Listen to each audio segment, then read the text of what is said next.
پاک صلی اللہ تعالیٰ علیہ وسلم کے بہت سارے صحابہ بڑی شانوں والے، ایک صحابی کا ہم آج ذکر کرنے جا رہے ہیں جن کا نام ہے حضرت ابو ذر غفاری رضی اللہ تعالیٰ۔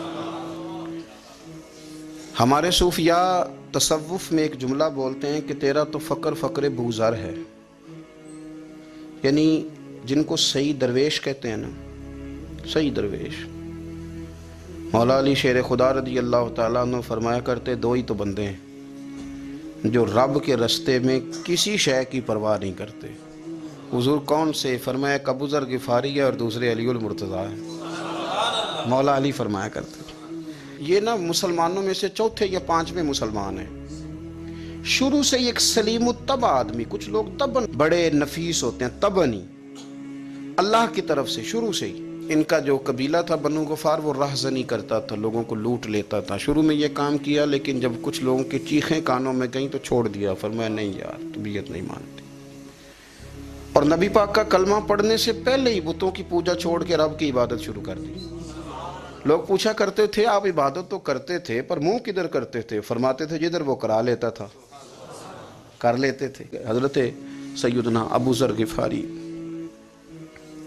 رضی اللہ تعالیٰ عنہ اس عظیم شخص کا نام ہے، سردار قبیلے سے تعلق تھا، بڑے بہادر تھے، پر حضور کو فقیری میں دیکھا تو پھر زندگی اسی فقیری میں گزارتی، اسی فقیری میں، اسی طریقے میں وفا کر کے نا اسی رنگ میں گزار دی، انہی نقشوں پہ رہے۔ اگرچہ جائز تھا، بڑے بڑے لوگ تھے، بڑے بڑے لوگ تھے، حضرت عبد الرحمن ابن عوف بڑا مال تھا، حضور نے ان کو جنتی کہا، ان کے پیچھے نماز پڑھی، سب ٹھیک تھا، پر فرماتے تھے یار میں انکار نہیں کرتا پر میرے نبی نے فقیری کی، حضور نے ایک وقت کھایا ایک وقت بھوک کاٹی، تم کس طرح بھر بھر کے پیٹ کھاتے ہو، تم کس طرح اتنی آسانیاں دیکھتے ہو۔ حضرت ابو ذر غفاری فرماتے تھے مجھے میرے نبی پاک نے 6 باتوں کی وصیت کی تھی، اپنے بچوں کو بھی بتاتے تھے، دوستوں کو بھی، 6 باتوں کی حضور نے وصیت کی تھی۔ سب سے پہلے حضور نے فرمایا تھا ابو ذر مسکینوں سے محبت کرتے رہنا۔ دوسرا نبی پاک صلی اللہ علیہ وسلم نے فرمایا تھا جب بھی دیکھنا نیچے والوں کو دیکھنا، اوپر والوں کو نہ دیکھنا، مالداروں جاگیرداروں پہ توجہ نہ کرنا، ذہن خراب ہوگا، نیچے دیکھنا، غریبوں کی طرف توجہ رکھنا۔ تیسرے نمبر پر نبی پاک صلی اللہ علیہ وسلم نے فرمایا تھا ہر حال میں حق بات کہنا اگرچہ وہ کڑوی ہو۔ چوتھے نمبر پہ میرے محبوب نے فرمایا تھا اللہ کے معاملے میں کسی کی پرواہ نہ کرنا، کوئی کیا کہتا ہے کہتا رہے، تم رب کے رستے پہ چلتے رہنا، ملامت کی پرواہ نہ کرنا۔ اور 5ویں نمبر پر میرے نبی پاک نے مجھ سے کہا تھا اگر رشتہ دار تجھ سے تعلق توڑیں بھی نہ تو جوڑ کے رکھنا، صلہ رحمی نہ چھوڑنا۔ اور 6 نمبر پر حضور نے فرمایا تھا اللہ کے عرش کے خزانوں میں سے خزانہ ہے لا حول ولا قوت الا باللہ العلی العظیم، حضور نے فرمایا اسے پڑھتے رہنا، اسے کبھی نہ چھوڑنا۔ اے اللہ ان نیک اور پاک لوگوں کا صدقہ ہمارے دلوں کو تقوی عطا فرما۔ کسی نے انہیں بتایا کہ مکے میں ایک شخص ہیں جنہوں نے اعلان نبوت کیا ہے، آپ کی طرح کی باتیں کرتے ہیں۔ انہوں نے اپنے بھائی کو بھیجا، ان کا نام انیس تھا، پتہ کر کے واپس آئے، بھائی کہنے لگے ابو ذر، ان کا نام جندب ہے اصل میں، ذر ان کے بیٹے کا نام ہے اور کنیت سے زیادہ معروف ہیں، ابو ذر غفاری کہلاتے ہیں۔ فرماتے ہیں کہ بھائی نے آ کے بتایا کہ وہ نیکی کا حکم دیتے ہیں، برے کاموں سے منع کرتے ہیں، صلہ رحمی کا پیغام دیتے ہیں، لیکن لوگ سارے مخالف ہیں۔ یہ چیز بھی بڑی کاؤنٹ ہوتی ہے، اسے نہ کاؤنٹ کیا کریں، لوگوں کی ترجیحات بدلتی ہیں، صبح کچھ دوپہر کچھ شام کچھ، اسے نہ کاؤنٹ کریں۔ انہوں نے اس بات کو کاؤنٹ کر کے بتایا کہ لوگ ان کے جو ہیں نا وہ مخالف ہیں سارے۔ تو حضرت ابو ذر غفاری کہنے لگے مجھے تسلی نہیں ہوئی، میں خود جا کے پتہ کروں گا۔ کہتے ہیں مکہ شریف آیا تو کسی ایسے آدمی سے پوچھ بیٹھا، میں تو کچھ اور سمجھا تھا وہ کچھ اور نکلا۔ مکے والوں نے بڑا مارا، مکے پہنچ کے پہلی جو چیز ملی وہ مار کھانے کی تھی۔ اب میں ڈرتے کسی سے پوچھتا ہی نہ، بھوک بھی بڑی تھی، رہنے کو جگہ نہیں تھی، حرم شریف میں لیٹا رہتا تھا۔ میرے نصیب دیکھو مجھے ایک شخص نے آ کے ہلایا، کہنے لگے اگر مناسب سمجھیں تو میں آپ کو دیکھ رہا ہوں کافی دیر سے، آپ کوئی پردیسی ہیں، آپ کا اپنا مہمان نہ بنا لوں۔ تو میں نے کہا آپ کا کیا نام ہے؟ کہنے لگے میرا نام ہے علی ابن ابی طالب۔ کہتے ہیں مولا کائنات گھر لے گئے، کھانا بھی کھلایا، جگہ بھی دی سونے کو، خدمت بھی کی، لیکن چونکہ میں تو پہلے ایک سے پوچھ کے مار کھا بیٹھا تھا، میں نے پوچھا نہیں میں کدھر آیا ہوں۔ رات رہے، اگلی رات بھی رہے، لیکن میں نے بتایا نہیں میں کس کام آیا ہوں۔ حضرت ابو ذر غفاری رضی اللہ تعالیٰ عنہ کہتے ہیں خود ہی مولا علی نے پوچھا بتا سکتے ہو کیسے آئے ہو؟ میں نے کہا رات رکھ لو گے؟ فرمایا بڑا کشادہ سینہ دیا رب نے مجھے، تو بات تو کر، کہنے لگے یار میں تو محمد مصطفیٰ کی زیارت کرنے آیا صلی اللہ تعالی علیہ وسلم۔ یہ بے نیاز لوگوں میں سے ہیں حضرت سیدنا ابو ذر غفاری۔ میں حضور کی زیارت کے لیے، حضرت علی کہنے لگے سویرے لے چلوں گا۔ انسان بزدل نہیں ہوتا، ہر انسان بزدل نہیں ہوتا، اور بلا وجہ ٹکراؤ کی پالیسی بنا لینا یہ بھی سیانے لوگوں کا کام نہیں۔ حکمت کے تقاضوں کے مطابق چلنا یہ بھی دلیر لوگوں کا ہی کام ہوتا ہے۔ حضرت مولا علی کہنے لگے صبح لے کے چلوں گا، پر حالات ٹھیک نہیں، شرارتی لوگ ہر جگہ ہوتے ہیں، اگر کوئی شرارتیوں کا ٹولہ ملا نا جو کھڑا ہوگا جاسوسی کرنے کے لیے کہ حضور کی طرف کون کون جا رہا ہے، تو میں نیچے جھکوں گا جوتے کا تسمہ ٹھیک کرنے کے لیے، لیکن آپ نے نہیں کھڑے ہونا، آپ نے چلتے رہنا ہے تاکہ کسی کو شک نہ ہو۔ کہتے ہیں اس ترتیب سے حضرت علی مجھے لے کے گئے، میں حضور کی بارگاہ میں پہنچا۔ مولا علی کہتے ہیں بڑے بڑے لوگ سوال کرتے تھے، پر یہ شروع سے سلیم الطبع تھے، مجھے کہہ لینے دینا، جنہوں نے ماننا ہوتا ہے وہ لمبے سوال کرتے ہی نہیں، مان جو لیا تو لمبے سوالوں کی ضرورت ہی کوئی نہیں۔ کہتے ہیں لوگ بڑے بڑے سوال کرتے تھے، پر ابو ذر نے 2-3 باتیں ہی پوچھیں اور آگے جا کے کہنے لگے حضور ہاتھ بڑھائیں مجھے کلمہ پڑھائیں۔ نبی پاک صلی اللہ علیہ وسلم نے کلمہ پڑھایا، فرمایا باہر جا کے نا ابھی ذکر کرنا کہ تم مسلمان ہو گیا، یہ ماریں گے۔ عرض کی حضور انہیں مارنے دے، میں آیا بھی مار کھا نہیں ہوں، انہیں مارنے دے نا۔ پڑا فلک کو کبھی دل جلوں سے کام نہیں، داغ دلوی نے کہا تھا پڑا فلک کو کبھی دل جلوں سے کام نہیں، اور جلا کے راکھ نہ کر دوں تو داغ نام نہیں۔ ماری تو کھانے آئے ہیں، مارنے دے، کرنے دے زور جتنا لگانا ہے لگانے دے۔ باہر جا کے اعلان کیا، مکے والوں نے مارا، اتنا مارا کہ بے ہوش ہو گئے۔ پھر کسی نے بتایا کہ تم نے گزرنا بھی ہے ان کے علاقے سے، بنو غفار سے، پھر ان کا پتہ بھی ہے یہ لوگ بڑے سخت ہیں، پھر چھوڑا۔ میرے رسول کریم صلی اللہ تعالی علیہ وآلہ وسلم نے ان کے بارے میں فرمایا جس طرح نبیوں میں حضرت عیسیٰ علیہ السلام ہوئے۔ حضرت عیسیٰ دیکھیں نا، انبیاء میں اللہ تعالیٰ نے ہر قسم کی عظمت نبیوں کو دی۔ جناب سلیمان علیہ السلام کا تو تخت بھی ہوا میں اڑتا تھا، جن تک تابع دار تھے، اور نبیوں میں حضرت عیسیٰ بھی ہیں جن کے پاس گھر بھی کوئی نہیں، شادی بھی کوئی نہیں کی، اینٹ سرانے رکھ کے تکیہ بناتے، ایک ان کے پاس کنگھی تھی اور ایک پیالہ تھا۔ دیکھیں جو بندہ نیک ہو نا، وہ بھی نیک ہیں، اللہ کے نبی ہیں۔ آپ اپنا تقوی مسلط نہیں کریں گے، جو وہ کر رہے ہیں وہ بھی مخلص ہو کے کر رہے ہیں۔ حکومتیں جو چلانی ہیں تو وہ کس نے چلانی ہے؟ اگر نیک بندے نہیں آئیں گے تو غلط لوگ آئیں گے، قوموں پہ ظلم کریں، وہ بھی اپنی جگہ ٹھیک ہیں، لیکن یہ جو کر رہے ہیں یہ بات بھی اپنی جگہ بالکل ٹھیک ہے۔ ہم پتہ کیا کرتے ہیں، ہم چیزوں کو مسلط کرتے ہیں، ایک دوسرے پر مسلط نہیں کریں چیزوں کو۔ آپ جو کر سکتے ہیں، جو رستہ آپ کو صحیح لگتا ہے اختیار کر لیں، یہی تو ہمارے دین کا حسن ہے کہ سارے رستے واضح کر کے ہمیں دکھاتا ہے۔ حضرت عیسیٰ علیہ السلام نے ایک دن دیکھا کہ ایک بندہ نا انگلیوں کے ساتھ اپنے بال سیدھے کر رہا ہے، تو آپ نے فرمایا یار کنگھی کے بغیر بھی کام چل سکتا ہے، کنگھی بھی خیرات کر دی۔ دیکھا ایک بندہ ہاتھ کا تکیہ بنا کے لیٹا ہے، تو فرمایا اینٹ بھی دے دو کسی کے کام آ جائے۔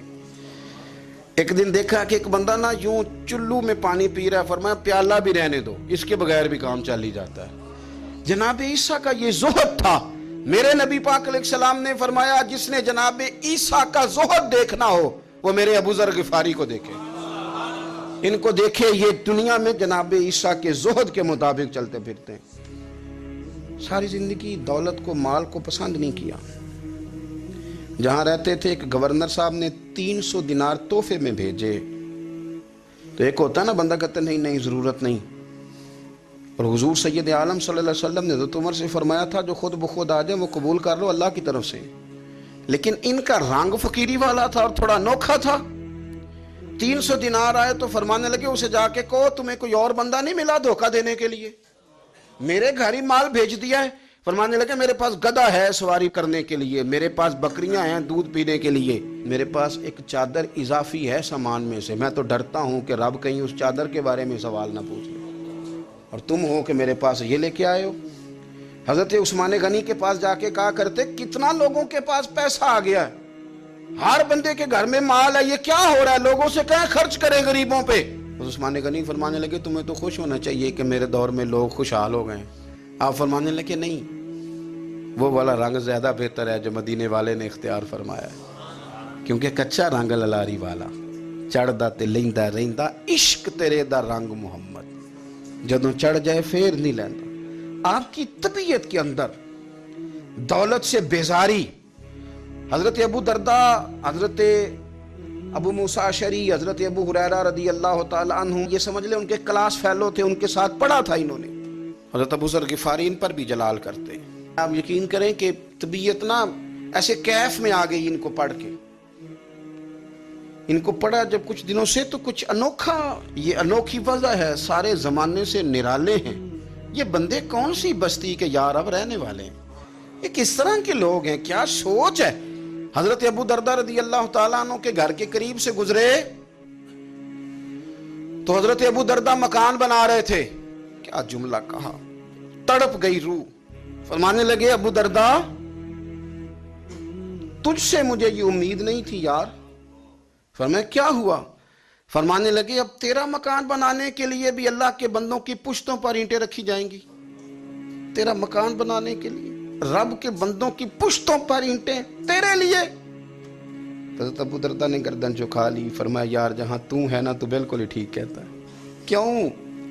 میرے نبی پاک صلی اللہ علیہ وسلم نے فرمایا اس زمین کے اوپر اور آسمان کے نیچے ابو ذر غفاری سے سچا بندہ کوئی نہیں، ان سے زیادہ سچا کوئی نہیں۔ فرمایا تو ٹھیک کہتا ہے یار، صحیح کہتا ہے۔ انسان اور مسلمان کو یہ حکم دیا گیا ہے کہ اس کی ترجیح دنیا داری نہیں ہونی چاہیے، مال، دولت، عہدہ، منصب، شہرت، اس کو ترجیحی بنیادوں پر یہ کام نہ کرے۔ ترجیح اس کی اللہ اور اس کے رسول کی ذات ہے۔ دنیا ضرورت ہے، اس کو ضرورت سمجھے، اس کو اپنے اوپر طاری نہ کرے۔ کمر سیدھی کرنے کے لیے روٹی کھانی ہے، اس کو ضرورت سمجھے۔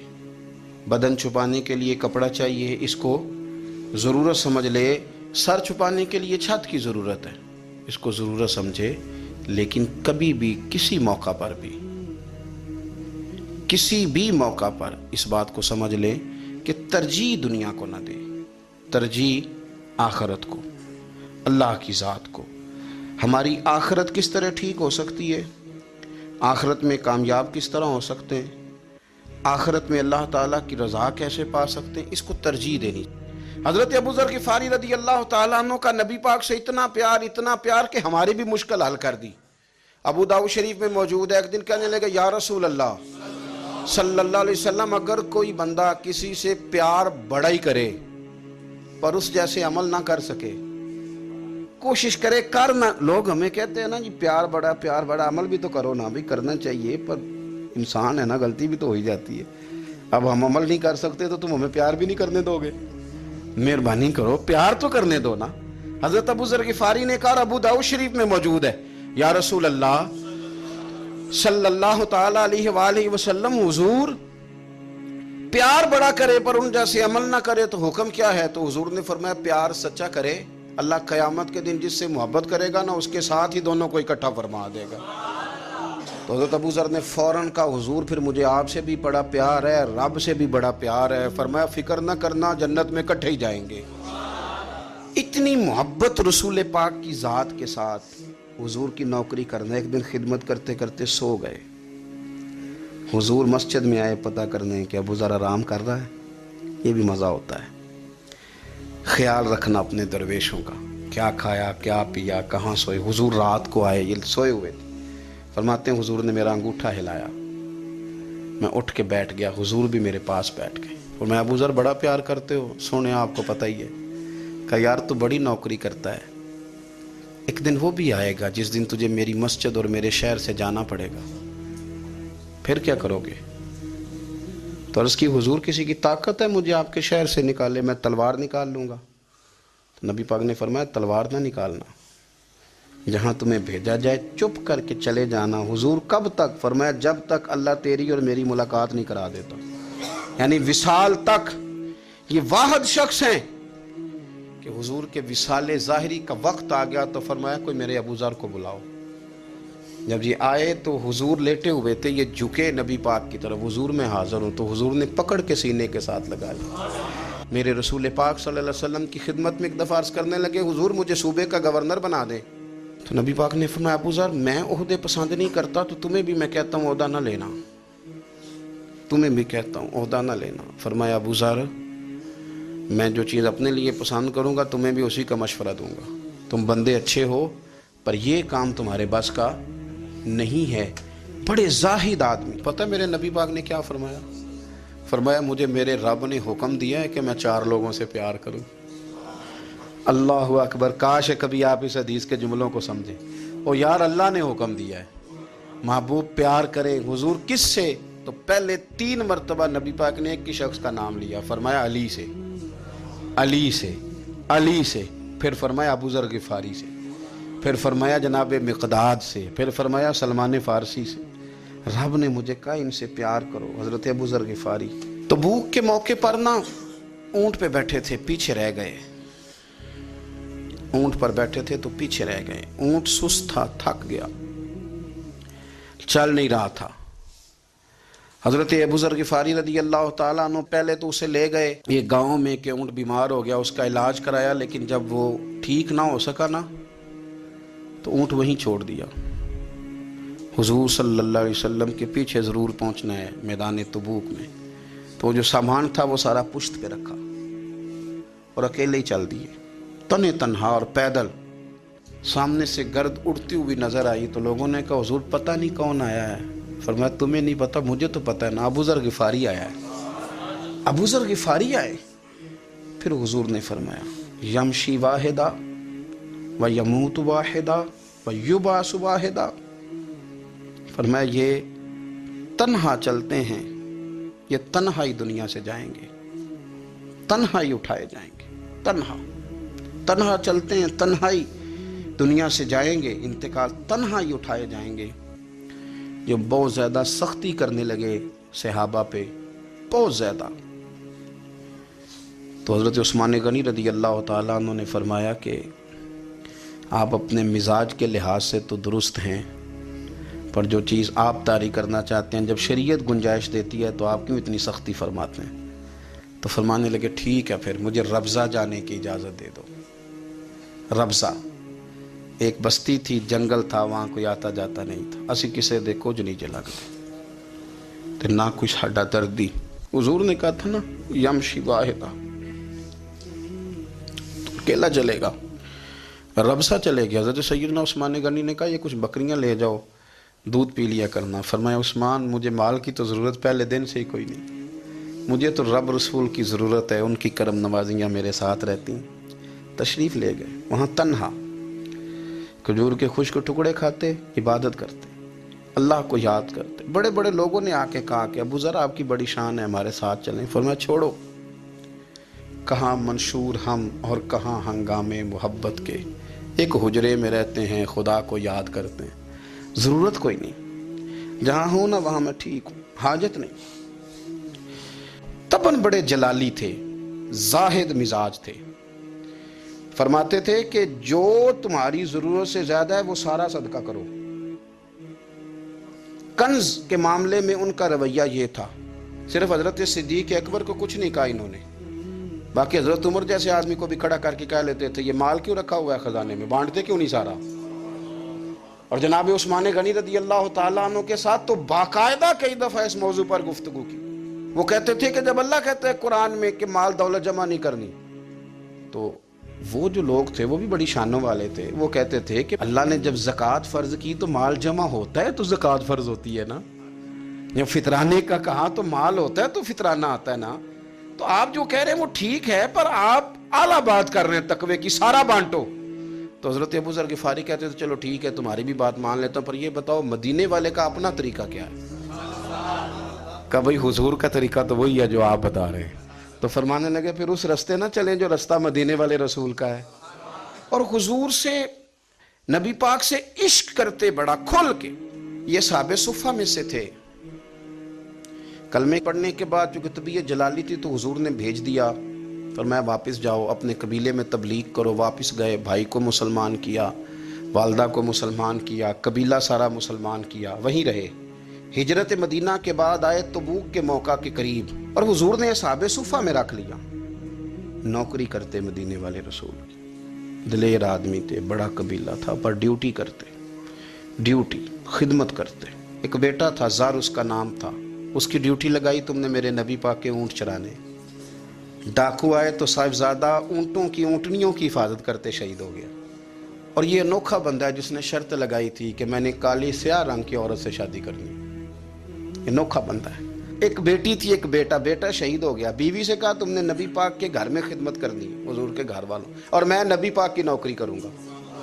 حضور کی خدمت کرتے, ہر وقت خدمت میں رہتے. اور حضور جب آتے نا, صحاب صفہ میں یہ شامل تھے جو لوگ دین سیکھتے, حضور جب آتے تو سب سے پہلے آ کے حضرت ابو ذر غفاری کا پوچھتے, بلائیں, اور جب بات کرتے حضور تو بار بار ان کو مخاطب کر کے بات کرتے.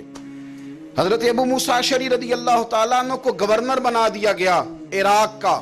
اب حضرت ابو موسیٰ اشعری صحابہ میں ایک بڑے جلیل القدر صحابی ہیں, اور ان کی عظمتیں, رفعتیں, بلندیاں کیا کہنا, بڑی گہری دوستی تھی. لیکن جب وہ گورنر بن گئے نا تو آپ نے فرمایا بس بھئی اب تو نے عہدہ لے لیا ہے, یہ بندے کو ٹھیک نہیں رہنے دیتی چیزیں, اب تو عہدے میں چلا گیا. بڑی مدت کے بعد ملاقات ہوئی حضرت ابو موسیٰ اشعری کے ساتھ. وہ دوڑ کے آئے حضرت ابو ذر غفاری کے گلے ملنے, میرا بھائی, میرا بھائی. فرمایا پیچھے ہٹ جا, میں نہیں تیرا بھائی, تو گورنر ہے, میں غریب آدمی ہوں, اپنا کام کر. پھر دوڑ کے آئے, فرمایا ابو ذر تو میرا بھائی ہے یار, اکٹھے پڑھتے تھے حضور. فرمایا نہیں, جا تو نہیں میرا. پھر آئے, جانتے تھے نا یہ سچا بندہ ہے, یہ سچا بندہ ہے, یہ تقریروں والا نہیں, صرف وعظوں والا نہیں, اس کے اندر بھی بڑی سچائی ہے. قریب آئے, آ کے کہا یار تو میرا بھائی ہے, میرے سینے لاگ. فرمانے لگے تو تیسری بار آیا ہے, مومن ہے, میں منہ نہیں موڑ سکتا, پر پہلے مجھے بتا گورنر بننے کے بعد تو نے مکان کتنے بنائے, باغ کتنے لگائے, چکیاں کتنی لگائیں, کتنے تو نے چیزیں بنائی ہیں, پہلے بتا. تو ابو موسیٰ اشعری نے ان کا ہاتھ پکڑا, رونے لگے, کہنے لگے جس محبوب سے تو نے تربیت لی ہے میں بھی انہی کا نوکر ہوں, جن کپڑوں میں میں عراق گیا تھا میرے آج بھی وہی ہیں. یار کیا بات کرتا ہے تو, میرے وہی ہیں. مجھے بتا اگر یہ عہدے خدمت کے ہم نہیں لیں گے تو پھر کیا ظالموں کو دیں گے, غیروں کو دیں گے, نہ کر, کچھ نہیں بنایا. حضرت سیدنا ابو موسیٰ اشعری رضی اللہ تعالیٰ عنہ روئے, اور جب کہا نا کوئی شے نہیں میرے پاس, تو فرمایا اچھا چل آ جا, پھر سینے لگ جا, تو واقعی میرا بھائی ہے. پھر حضرت ابو ذر غفاری نے محبت فرمائی, وہ درویشی, وہ فقیری, وہ سادگی, وہ نورانیت, وہ دل کے ساتھ اندر. ہمارے تو بہت سارے لوگ ہیں جو کہتے ہو کہاں لے جانا ہے مال, کیا ضرورت ہے مال کی, ہر وقت مال کی مخالفت کرتے ہیں, لیکن دل ان کا کہتا ہے کہ آئے صحیح کسی طریقے سے, پہنچے صحیح. حضور نے فرمایا بعض لوگوں کی زبانیں شہد سے زیادہ میٹھی, دل بھیڑیے سے زیادہ خطرناک. اوپر سے کہہ کچھ رہے ہیں, اندر حالات کچھ اور ہیں. لیکن حضرت ابو ذر غفاری رضی اللہ تعالیٰ عنہ دوری دولت سے, آپ فرماتے کیوں ہیں لوگوں کے پاس مال, کس لیے اتنا مال جمع کیا ہے, کیا ساری غریبی ختم ہو گئی ہے, غربت مٹ گئی ہے ساری, کیوں لوگ مال بناتے ہیں. ایک اور آپ کی کلاس فیلو تھے جو بصرے کے گورنر بنے, عبداللہ بن عامر رضی اللہ تعالیٰ. ایک صاحب سے ملاقات ہوئی, جناب نافع تائی ان کا نام تھا. تو ابو ذر غفاری سے وہ بڑے شوق سے ملنے آئے, حضور کے صحابی سمجھ کر کے. فرمایا کہاں کے رہنے والے ہو, کہا میں تو بصرے کا رہنے والا ہوں. فرمایا وہاں میرے ایک کلاس فیلو ہیں عبداللہ بن عامر, کہا وہ تو آج کل گورنر ہیں. فرمایا میرا ایک پیغام دے دو گے اس کو جا کے, کہا حضور دے دوں گا. فرمایا اس سے جا کے کہنا تو گورنر بن کے بھی زندہ ہی ہے, اور میں پانی کا پیالہ پیتا ہوں, کھجور کھاتا ہوں, اور رب کی عبادت کرتا ہوں, میں بھی تو زندہ ہی ہوں نا, تو بھی زندہ ہی ہے, اس سے آگے کچھ نہیں ہے. اور میں کھجور کھاتا ہوں, پانی کا پیالہ پیتا ہوں, میں بھی تو زندہ ہوں نا. اللہ اکبر. نافع تائی کہتے ہیں اس پیغام کی سمجھ نہیں آئی, لیکن میں لے کے گیا. عبداللہ بن عامر سے میری ملاقات ہوئی تو میں نے کہا جی ایک پیغام دینا ہے, تو انہوں نے کچھ توجہ نہیں کی. جب میں نے بتایا نا کہ حضرت ابو ذر غفاری کا پیغام ہے تو ان دونوں آنکھیں کھول دیں، کہنے لگے جلدی بتاؤ انہوں نے کیا کہا ہے۔ فقر اور درویشی کے رستے پہ چلنے والوں کے امام سیدنا ابو ذر غفاری نے کیا کہا ہے؟ تو کہتے ہیں مجھے پاس بٹھا لیا، شفقت فرمائی، کہنے لگے اب بتاؤ انہوں نے کیا کہا ہے؟ تو عرض کرنے لگے انہوں نے کہا ہے کہ تو گورنر ہے، تو بھی زندہ ہے، اور میں کھجور کھاتا ہوں، پانی پیتا ہوں، رب کو یاد کرتا ہوں، میں بھی تو زندہ ہی ہوں نا۔ کہنے لگے ایک دفعہ پھر کہا انہوں نے کہا تھا کہ میں کھجور کھاتا ہوں، پانی پیتا ہوں، عبادت کرتا ہوں، میں بھی تو زندہ، کہا ایک دفعہ پھر کہتے ہیں تیسری دفعہ کہا تو وہ اتنا روئے کہ انہوں نے چادر میں منہ چھپا لیا۔ کہنے لگے یار وہ ٹھیک ہی کہتا ہے، وہ صحیح کہتا ہے، اتنا مال، اتنے عہدے، اتنی چیزیں، اتنا کچھ جمع کر کے رکھا ہے، ان کا حساب دینا، ان چیزوں کی اللہ کے حضور کیا عذر پیش کریں گے، کس طرح رب کی بارگاہ میں بتائیں گے، کیا وجہ تھی، کن چکروں میں ہم نے زندگی گزار دی۔ سیدنا ابو ذر غفاری رضی اللہ تعالیٰ عنہ نے اپنی حیات مبارکہ ساری کی ساری فرماتے تھے کہ ہم نہیں عمل کریں گے تو کون کرے گا۔ وہ خاص سادگی، وہ خاص وصال کا وقت آ گیا، دنیا سے جانے کا ٹائم آ گیا، اکیلے ہیں، بیوی ہے اور بیٹی ہے، جنگل کا علاقہ ہے، حج ہو گیا، رستے بند ہو گئے، بیمار ہو گئے، اپنی اہلیہ کو بلا کے کہنے لگے اب میں بچوں گا نہیں، اب جانے کا وقت آ گیا۔ میں نے فقیری جو حضور کی دیکھی تھی اس میں نے وقت گزارا ہے، اور دیکھ میں جا بھی فقیری میرا ہوں، لے سجدہ سا توڑ نہیں پائی، جان بھی دیتی تیرا تیرے، اب جانے کا وقت ہے تو اس طرح کرنا، اگر تیرے پاس کوئی کپڑا ہوا تو مجھے کفن دے دینا، نہ ہوا تو اللہ کے سپرد کر دینا۔ کہا ہم دو عورتیں ہیں، جنازہ، غسل، کفن، فرمایا رب جماعت بھیجے گا میرے لیے، لوگ آئیں گے، میرے نبی پاک نے مجھ سے وعدہ کیا تھا آئیں گے نا لوگ۔ تو اہلیہ کہنے لگی ابو ذر آپ کو کیسے پتہ ہے کہ آپ اس صحرا میں انتقال کر جائیں گے، اللہ شفا دینے والا ہے۔ فرمانے لگے ہم 3-4 لوگ بیٹھے تھے تو حضور نے فرمایا تھا تم میں سے ایک شخص صحرا میں اکیلا انتقال کر جائے گا، تو وہ میرے جتنے باقی ساتھی تھے وہ سارے انتقال کر گئے، اب میں اکیلا ہی بچا، مجھے پتہ ہے وہ میں ہی ہوں، تو تم دیکھنا تمہیں کوئی نہ کوئی مل جائے گا غسل کفن کے لیے۔ آپ کی اہلیہ کہتی ہیں کہ میں اٹھی، کبھی دوڑ کے میں باہر جاتی، سڑک پہ جا کے دیکھتی کوئی گزر رہا ہے، پھر میں آ کے کہتی حج ختم ہو گیا ہے، رستے بند ہو گئے ہیں، کون آئے گا جنگل میں، پھر میں آ کے ان کی تیمارداری کرتی، پھر اٹھ کے جاتی، پھر میں آ کے تیمارداری کرتی۔ اچانک میری نظر پڑی تو ایک چھوٹا سا قافلہ آ رہا تھا، اس قافلے میں چند لوگ تھے اور سب سے بڑھ کر صحابی رسول حضرت عبداللہ ابن مسعود بھی تھے۔ میں نے ان کو اشارہ کیا تو وہ دوڑے آئے، کہنے لگے بہن کیا ہے؟ میں نے کہا یہاں ایک شخص ہے، تمہاری تھوڑی سی ضرورت ہے اس کو۔ تو عبداللہ ابن مسعود کہنے لگے کون ہے بی بی؟ کہتے ہیں میں نے کہا کہ وہ ابو ذر غفاری ہیں۔ کہتی تڑپ کے روئے عبداللہ ابن مسعود، تڑپ کے کہنے لگے ابو ذر میرے نبی پاک کا پیارا، میرے ماں بھی اس پہ قربان، میرا باپ بھی قربان، کدھر ہے جلدی بتاؤ۔ کہتی میں لے آئی، 4-5 لوگ تھے وہ، تو سیدنا ابو ذر غفاری کہنے لگے عبداللہ میرا وصال ہو جائے گا لیکن یاد رکھنا میری بیوی کے پاس کفن کے لیے کپڑا موجود نہیں، اور لہو سجنا سا توڑ ہی نہیں پائی، جان بھی دیتی تیرا تیرے، کفن کے لیے کپڑا نہیں ہے، لیکن تم میں سے نا وہ بندہ کوئی کپڑا نہ دے جو کبھی کسی سرکاری عہدے پہ رہا ہو، وہ بندہ میرے کفن کے لیے کپڑا نہ دے کسی سرکاری عہدے پہ رہا ہو۔ ایک انصاری جوان کہنے لگا ابو ذر میں کبھی کسی عہدے پہ نہیں رہا، اگر آپ میری چادر قبول کر لیں کفن کے لیے تو میں ٹھیک ہے، میں نے نا حضور کے طریقے پر زندگی گزاری ہے، چپ کر کے میرا جنازہ پڑھ دینا اور مجھے کہیں اور نہ لے کے جانا، اسی کسی دے کچھ نہیں لگتے تو نہ کوئی ساڈا دردی، یہیں کسی صحرا میں جنگل میں یہیں کوئی قبر کھود کے مجھے دفن کر دینا، مجھے جانے نہیں ہے کسی جگہ۔ حضرت عبداللہ ابن مسعود رضی اللہ تعالیٰ عنہ نے جنازہ پڑھایا، اور اس درویش کو جو 5ویں یا 4تھے مسلمان ہیں ان کو وہاں دفن کیا۔ جب خبر پہنچی نا مدینے تو سب سے زیادہ آنسو مولا علی نے بہائے، سب سے زیادہ حضرت علی نے۔ لوگوں نے کہا اتنا کیوں روتے ہو؟ فرمایا 2 ہی تو بندے تھے جو اللہ کے راستے میں کسی کی پرواہ نہیں کرتے تھے، اب ایک ہی رہ گیا ہے۔ کہا حضور کیا مطلب؟ فرمایا دو ہی تھے، ایک ابو ذر اور ایک علی، اب اکیلا علی تو رہ گیا، وہ چھوڑ کے چلے